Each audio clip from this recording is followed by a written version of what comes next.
Welcome to the Deep Dive. Today we are taking a deep breath, really, and plunging into some extremely intense source material. hmm This isn't your usual economic forecast.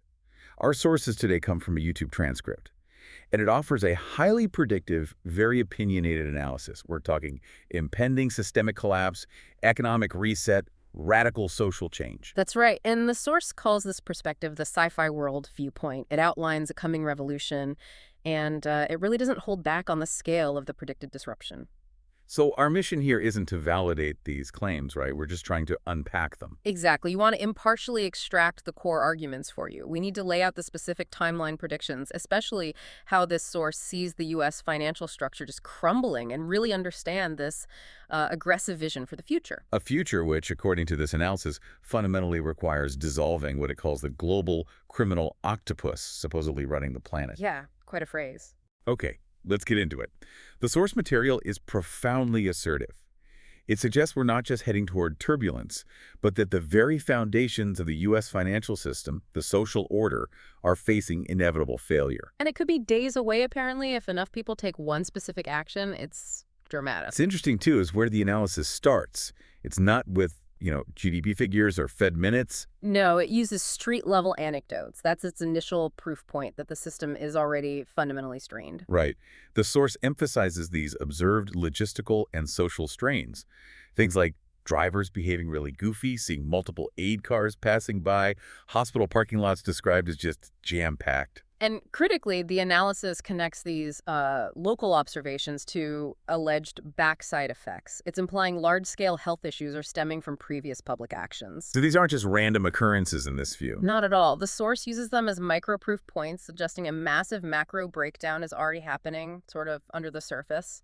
And this leads directly to a very specific economic timeline prediction. The source claims economics are going to just dominate everything for a while. Right, culminating in what they simply call the crash part. And they get really specific. Remarkably so. The forecast suggests the last week in April and the first week in May, so very soon potentially, are expected to be very heavily filled with major economic news. News directly related to the dollar's stability. That's a very narrow window for what sounds like a major flashpoint. It is. And this predicted financial collapse then provides the political opening for radical change. Okay, so how does that work? The source discusses the collective power of the people. It cites the action against Anheuser-Busch, that successful boycott. Right, as a recent example of how collective action can force huge institutions to suddenly change course. And this sets up their big political proposal. The strategy for system change, they argue, has to appeal broadly.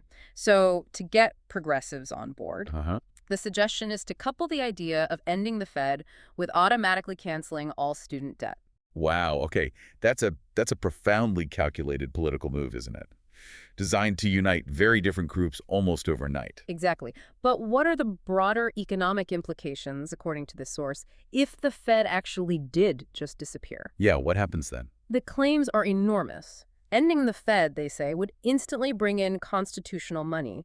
It would mean the immediate end of inflation and income tax. Wait, income tax too? Yeah, claiming the IRS supposedly goes away with the dollar, too, and it would trigger the swift dissolution of major global structures, think the UN, various NGOs. Those fundamental organizations. Yeah. Okay, but why would they dissolve? What's the mechanism there? The source asserts that the U.S. central bank's alleged systemic theft is what ultimately funds all these global bodies.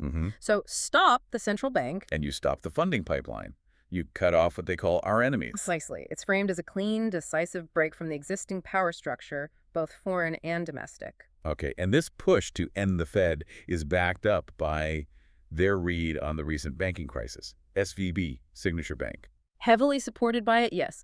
When those banks failed, they lost trillions in deposits. Now, here's where the analysis flips the usual story.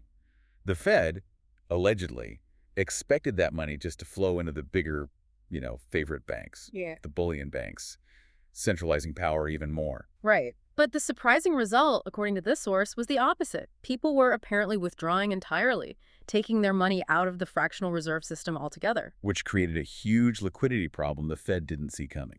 That's the claim. A profound system-wide issue. And this panic withdrawal feeds directly into their core argument about de-dollarization and precious metals. Let's clarify some jargon here. They keep talking about the FERN. Yes, FERN, F-E-R-N. It stands for Federal Reserve Note. That's their specific term for the U.S. dollar. Why use that term? To constantly emphasize their view that it's purely a debt instrument, it makes it not really money in a constitutional sense. They also call it the petrodollar or the internal dollar, kind of interchangeably. Okay. So if the FERN is just worthless debt in this view, what's happening in the markets? Well, the source details an intense reaction. They report current gold and silver purchases are off the hook. Dealers are scrambling, supply is incredibly tight. Some are even putting holds on new orders. Wow. So this leads to their strategy. A simple, but, they believe, incredibly potent, crushing strategy. If enough awake U.S. citizens, and they stress it's a critical mass, not everyone convert their ferns into physical gold and silver. Then what? It would crush the current centralized system. In a matter of days, they claim. Days. That's an assertion, and this connects back to their grand theme, right? Crushing the, quote, central bank criminal octopus controlling the planet. Exactly. The analysis even recounts this powerful little anecdote. Someone looking at a bank's TV screen, you know the mandatory phrase. Backed by the full faith and credit of the United States government. Right. And apparently the person just laughed out loud, called the statement hilarious. Okay. That one moment really sums up the deep, deep distrust underpinning this whole framework. It absolutely does. It positions the entire economic structure as just a facade, basically, ready to crumble the second public trust fully evaporates. Which leads us straight into the next part. What happens after the crash? The difficult future, the rebuild process. Yeah. The source predicts a tough 20-year obstacle course, and it's heavily tied to that alleged public health crisis we mentioned earlier. Right, the backside effects. They predict serious health effects from an alleged bioweapon injected into hundreds of millions. And the economic fallout from that. A significant drop in the working population, lower productivity across the board, and a huge diversion of national resources towards healthcare.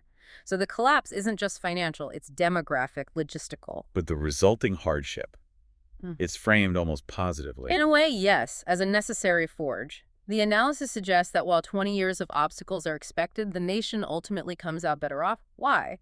Because it creates very, very tough people. Which brings us to the concept of the rise of the difficult man. Yes. They adapt that old phrase, a hard man is good to find, to a difficult man is good to find.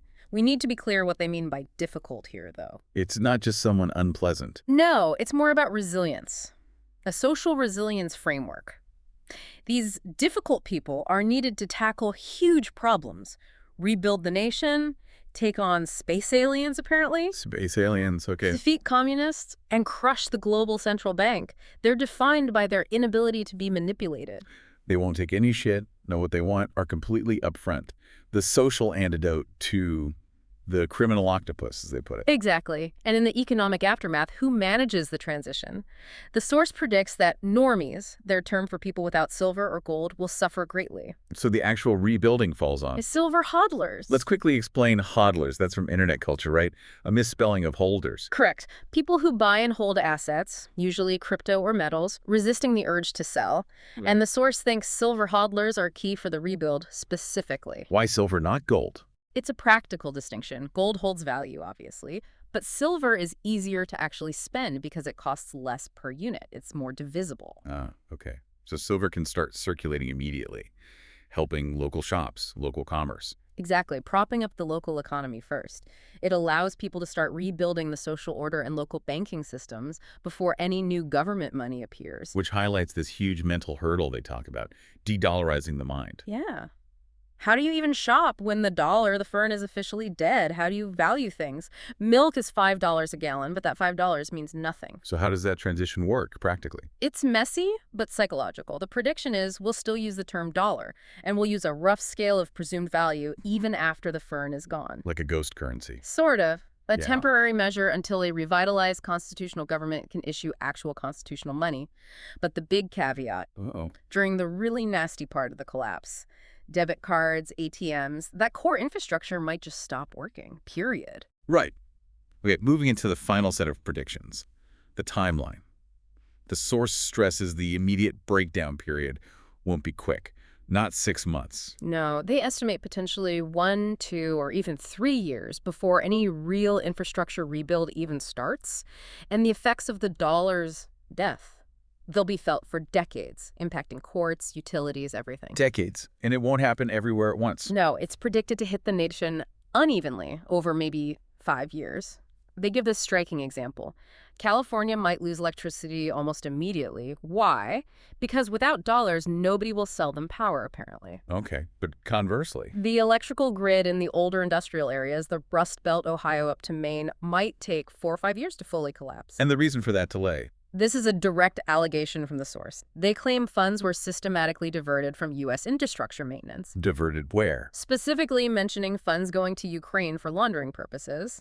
That's their explanation for why the decay would be slower, a systemic failure over time due to neglect. Okay, important to stress, that's the source's allegation. So what if the current powers that be just ignore the dollar's demise and keep printing ferns? The source is very clear. The outcome is revolution. A literal revolution. And if the hardcore capitalists, the ones pushing for this constitutional reset, actually prevail after that. Then the source predicts major retribution. Things like nationalizing foreign ownership of U.S. property, seizing assets. They name names. They explicitly mention holdings like Bill Gates's, seizing them in a just retribution fashion to help fund the national rebuild. Wow. Okay, so the core message here is the Fed can't be fixed. It has to be replaced entirely. Correct. And the establishment's likely alternative, a central bank digital currency, a CBDC, probably tied to social credit. It's something the source insists that people will reject completely. Wholesale rejection, which brings us sort of to the wrap-up, the central philosophy behind all this turbulence. Right. While the source outlines incredibly hard times, inevitable pain from the collapse. It emphasizes a core principle. Suffering is optional. Suffering, in this view, is the choice you make in response to the pain you're dealt. Interesting distinction. Yeah. And ultimately, this whole chaotic era is positioned not as something to fear, necessarily, but as a time for novelty, for the unknown. Yeah, escaping the cycle of continuing crime families. They list the Clintons, Obamas, Bushes, Bidens, who allegedly won't be able to maintain power through this. But the source concludes with something much bigger, almost metaphysical, going way beyond economics. It does. It claims the ultimate purpose of being, of existence, is to create an awareness profile. An awareness profile. What does that mean? It's an awareness that not only monitors your own actions and words, but critically, it must also monitor itself in real time, Right. as it simultaneously monitors the rest of the universe and the woo. The woo. Final piece of jargon. What is the woo in this context? It generally refers to spiritual, esoteric, or unexplained phenomena, things beyond the purely material. The source is basically saying your ultimate mission is to be hyper-aware. Aware of the failing system, yes, but also aware of this deeper, perhaps spiritual reality underlying it all. Which leaves us with a final provocative thought for you, the listener. If the system you know, the system you rely on, is fundamentally changing, as this source predicts, what does it mean for you to monitor your own awareness profile as the world transitions into something potentially entirely novel, both economically and perhaps spiritually? Yeah, that's definitely something to ponder long after this deep dive is over.